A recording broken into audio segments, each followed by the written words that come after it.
भक्त राम राम, राधे श्याम। भक्ति भाव विद रेणु रस्तोगी चैनल में मैं आपका स्वागत करती हूँ। तो जिनका आज जन्मदिन है उन सभी को हार्दिक शुभकामनाएं, और जिनकी मैरिज एनिवर्सरी है उन सभी को भी हार्दिक शुभकामनाएं। तो आशा करती हूँ कि आप सब कुशल मंगल होंगे। तो आप सभी को एकादशी की हार्दिक शुभकामनाएं। तो एकादशी कौन सी है और किस मास की है? तो माघ मास के शुक्ल पक्ष की एकादशी का नाम है जया एकादशी। तो ये जो है हर काम में जय प्रदान करने वाली है। तो जैसा इसका नाम है वैसे ही इसका काम है। तो चलते हैं और वीडियो शुरू करते हैं। तो सबसे पहले चौकी पर हम पीला कपड़ा बिछा लेंगे और अपने लड्डू गोपाल जी को, राधा रानी को, सभी को पीली ड्रेस पहना लेंगे और यहाँ पर सभी को पधार लेंगे।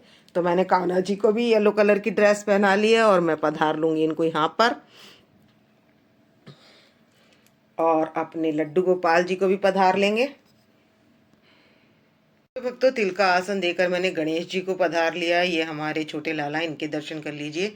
और ये हमारे लड्डू गोपाल जी, इनके दर्शन कर लीजिए। और ये हमारी हैं राधा रानी, तो इनके दर्शन कर लीजिए। मैंने सभी को पुष्प चढ़ा दिए हैं और राधा रानी के पास पीला पुष्प मैंने यहाँ पर चढ़ा दिया और एक इनके गजरे के ऊपर लगा दिया है। और यहाँ पर हमने पधार लिया अपने कान्हा जी को। तो आप जिसको भी पधारना चाहें, जुगल जोड़ी सरकार को जो भी पधारना चाहें, आप सबको पधार लें, क्योंकि इसमें होती है लक्ष्मी नारायण, विष्णु भगवान की विग्रह की पूजा होती है लक्ष्मी नारायण जी की, लक्ष्मी जी के साथ। तो मैंने यहाँ सभी को पधार कर और जला लिया है सबसे पहले दीप, क्योंकि हमारे अग्निदेव जो हैं प्रत्यक्ष देवता हैं, तो हमने सबसे पहले एक दीप जला लिया। और क्योंकि अग्नि देवता हमारी पूजा के साक्षी होते हैं और जो कुछ भी खाते हैं अग्निदेव, वो इसके माध्यम से, अग्नि के माध्यम से ही भोग लगाते हैं। तो कर लेंगे अपने विष्णु भगवान के विग्रह की पूजा। तो हमने करना क्या है, हमने सुबह दशमी के दिन से नियम ले लेना है और एकादशी के दिन सुबह उठकर हमने बाल्टी में गंगा जल, तीर्थों का जल हो तो आप तीर्थों का जल भी डाल सकते हैं। जैसे आजकल माघ में प्रयागराज कुंभ में जो लोग नहीं जा रहे हैं, तो जो बड़े बड़े नहान होते हैं, तो उस पर आप क्या करें, एक तो जमुना जी का जल, एक गंगा जी का जल और एक हो गया हमारा सादा जल। तो सबसे पहले गंगा जल डालें, उसके बाद यमुना जल डालें और उसमें अपनी जो हमारा नल का पानी आता है उसको छोड़ दें। सरस्वती रूप को मानसिक रूप से मानकर उससे हम स्नान कर लें, तो क्या हो जाएगा। और तीर्थराज प्रयाग का ध्यान करते हुए हम स्नान करने, तो हमारा घर बैठे ही स्नान हो जाएगा। क्योंकि भाव ही, कलयुग में भाव ही सब सार है और भाव से जो भजे उसका बेड़ा पार है। तो आप कुंभ स्नान एकादशी वाले दिन इस तरीके से कर सकते हैं और शुद्ध होकर अपने मंदिर में आ जाएं। सबसे पहले दीपक जलाएं, अग्निदेव को साक्षी करें, विष्णु भगवान के विग्रह या विष्णु लक्ष्मी नारायण सहित उनकी पूजा करें। अब एकादशी है 8 तारीख की और आ रही है 7 तारीख को। तो 7 तारीख को आ रही है 8:17 पर और सुबह 9:47 तक रहेगी। तो उसके बाद द्वादशी चालू हो जाएगी। तो हमें सूर्य व्यापनी जो एकादशी मिल रही है वो मिल रही है 8 तारीख को। तो व्रत किया जाएगा 8 फरवरी को। तो अब कर लेंगे, क्योंकि वीडियो में बताने के कारण नहीं तो बात रह जाती है, इसलिए वीडियो लंबी हो जाती है। करके नहीं दिखा रही हूँ। और अब मैं तुलसी की माला और जो भी माला है, माला ना हो तो पुष्प भी धारण करा सकते हैं और हो तो माला भी पहना सकते हैं। तो अब मैं सभी को पधार लूँगी। पारायण का समय 7:05 से लेकर 9:35 या 35 तक आप कर सकते हैं। तो हमें 9:30 बजे से पहले पहले पारायण कर लेना है। तो मैंने फूल सभी के पास विराजमान कर दिए हैं और मैंने इनको कुशा से पवित्रीकरण कर लिया है।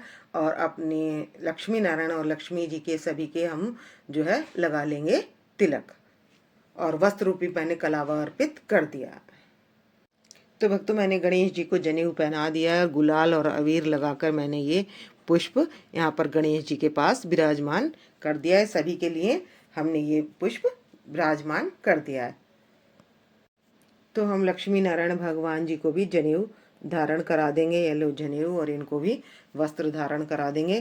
पीला विष्णु भगवान जी की तरफ और रेड लक्ष्मी माता की तरफ कलावा अर्पित कर देंगे। तो इस तरीके से मैं यहाँ पर इनके पास वस्त्र अर्पित कर दूंगी, ये लक्ष्मी माता और विष्णु भगवान जी के पास। अब लगा लेंगे सबके तिलक, और वस्त्र रूपी कलावा मैं सभी के पास अर्पित कर दूंगी। और अब पूजा की जो बुक है हमारी, उसकी भी हम पूजा कर लेंगे, उस पर भी धूप दीप से पूजा कर लेंगे। और ये हमारी गौ माता, तो इनको भी वस्त्र पहना देंगे हम, और इनके तिलक लगा लेंगे, और सभी के मैं तिलक लगा दूंगी। और विष्णु भगवान के हम लगाएंगे चंदन से तिलक। तो मैं रोली से लगा लेती हूँ पहले, फिर सबके चंदन से लगाऊंगी विष्णु भगवान के।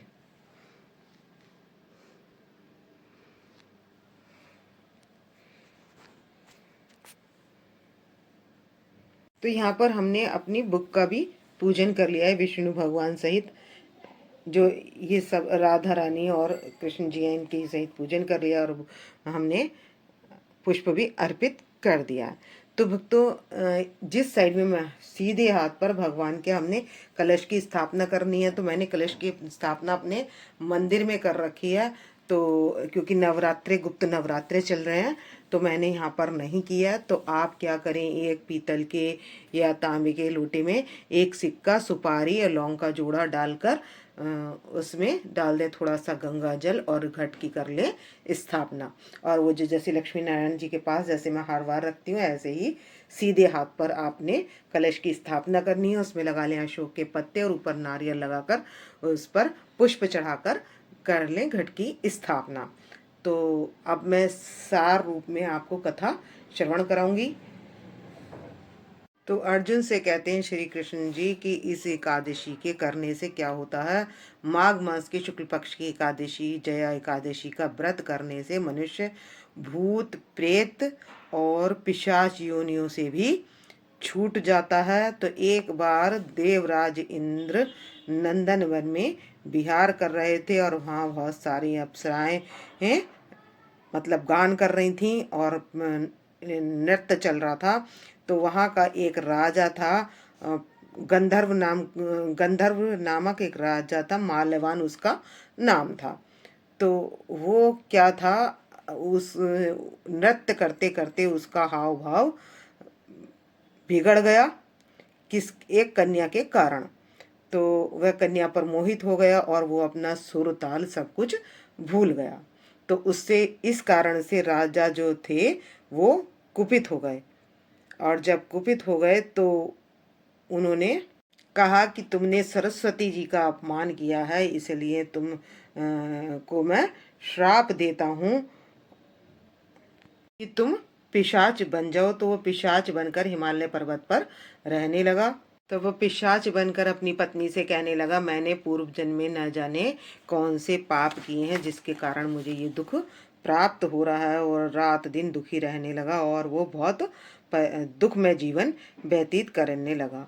बहुत कष्ट से सहते सहते शरद ऋतु आ गई, और सर्दी बहुत जी थी, और दांत उसके कटकटाने लगे। तो भक्तों, जो एकादशी पड़ रही है वो पड़ रही है शनिवार की। तो आप तुलसी पत्र फ्राइडे को ही तोड़कर रख लें, और यदि भूल जाएं तो ये तुलसी माला हमने पहना रखी है, तो तुलसी माला पहना देते हैं, तब भी हमारे विष्णु भगवान जी भोग ग्रहण कर लेते हैं। एक वन में वो रह रहा था, वहीं वो ऐसा होते होते एकादशी का दिन आ गया। उसने इससे पहले ना कुछ खाया था, और 2 दिन इन दिनों वह न उसने कोई भोजन किया था और न कोई पाप कर्म किया था, और फल फूल खाकर ही दिन व्यतीत कर रहा था।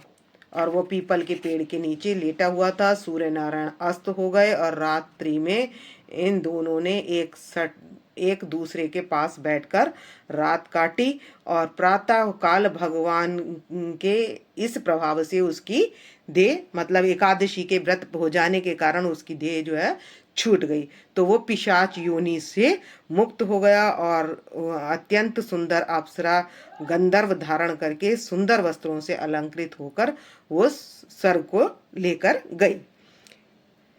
तो इंद्र भी इस रूप को देखकर आश्चर्यचकित हो गया। तो कहने का भाव है इस व्रत के प्रभाव से पिशाच योनि भी छूट जाती है। माल्यवान कहता है भगवान विष्णु के प्रभाव से और एकादशी के व्रत के प्रभाव से मेरी पिशाच योनि छूट गई। एकादशी व्रत करने से हम पवित्र हो गए और वंदनीय हो गए और शिव तथा विष्णु भगवान के प्रिय भी हो गए। तो भगवान धन्य है और इस प्रकार आनंद विहार करने लगे। तो एकादशी का व्रत करने से कुयोनि से मुक्ति मिलती है और जो इस व्रत को करता है तो उसे यज्ञ तप दान का फल मिलता है और इस एकादशी से हजारों वर्ष तक स्वर्ग में निवास करने का भी प्रभाव मिलता है, यानी कि निवास करता है। एकादशी की कथा समाप्त होने के बाद हम क्या करेंगे, जो 26 नाम होते हैं फ्रंट पर इस बुक में ही होते हैं, तो ये हम नाम ले लेंगे उत्पन्ना एकादशी से लेकर 26 नाम, और उसके बाद हम कर लेंगे विष्णु भगवान की आरती। तो आप चाहे ओम जय जगदीश कर सकते हैं, जो आपको याद हो वो आप कर सकते हैं। भोग के लिए माखन मिश्री ऋतुफल और मावे की मिठाई जो कुछ आपने बनाई हो या ऋतुफल मैंने जैसा सब अर्पित कर दिए, तो आप इस तरीके से भोग लगा सकते हैं। और गाय की दूध का खीर विशेष रूप से आप लगा सकते हैं, तो मखाने की खीर बनाकर वो भी भोग लगा सकते हैं। तो और पारायण हम क्या करेंगे, चरणामृत से भी कर सकते हैं, तुलसी पत्र से भी कर सकते हैं, और यदि ये भी संभव ना हो तो हम चावल से भी पारायण कर सकते हैं। पुष्प अपने हाथ में लिए हुए हैं, जो हमने संकल्प के पैसे हैं वो क्या करेंगे, संकल्प के पैसे हम अपने विष्णु भगवान या गणेश जी के पास रख देंगे और इसके बाद करेंगे आरती। तो मैं यहाँ पर, और कोई भी व्रत संकल्प के बिना पूरा नहीं होता। तो आप करेंगे हम घंटी बजाकर आरती, तो मैं कर लूँगी आरती। तो बांके बिहारी की आरती करूँगी मैं यहाँ पर। बांके बिहारी तेरी आरती गाऊं, हे गिरधर तेरी आरती गाऊं, आरती गाऊं प्यारे तुमको मनाऊं, हरि चरणों में शीश झुकाऊं, बांके बिहारी तेरी आरती गाऊं। हम शंख का जल लेकर जोत 3 बार घुमाकर जोत ठंडी कर देंगे और अपने विष्णु भगवान जी को, लक्ष्मी नारायण भगवान जी को दे देंगे। और उसके बाद हम कर लेंगे पुष्पांजलि। तो 3 बार पुष्पांजलि का मंत्र बोलकर पुष्पांजलि अर्पित कर देंगे। पुष्पांजलि अर्पण करूं, ग्रहण करो महाराज, कृपा दृष्टि अवलोकिए, शरण पड़ेगी लाज। तो हम अपने गणेश जी के पास भी या विष्णु भगवान के पास पुष्प अर्पित कर देंगे और इसके बाद कर लेंगे क्षमा प्रार्थना, क्योंकि पूजा में आई हुई त्रुटि के लिए हमें क्षमा प्रार्थना जरूर करनी चाहिए। तो कर्पूरी गौरम करुणावतारम संसारी सारम भुजगेन्द्रहारम सदा वसंतम हृदयारविंदे भवम भवामी सहितम नमामि। तो आज इस वीडियो का करूंगी मैं यहीं पर एंड। यदि आपको मेरी वीडियो पसंद आए तो प्लीज़ लाइक करें, सब्सक्राइब करें और शेयर करना ना भूलें। और कमेंट्स में आप आज बताएं कि इनकी ड्रेस और इनका जो श्रृंगार है वो कैसा लग रहा है। तो मिलते हैं नेक्स्ट वीडियो में। भक्तों राम राम, राधे श्याम।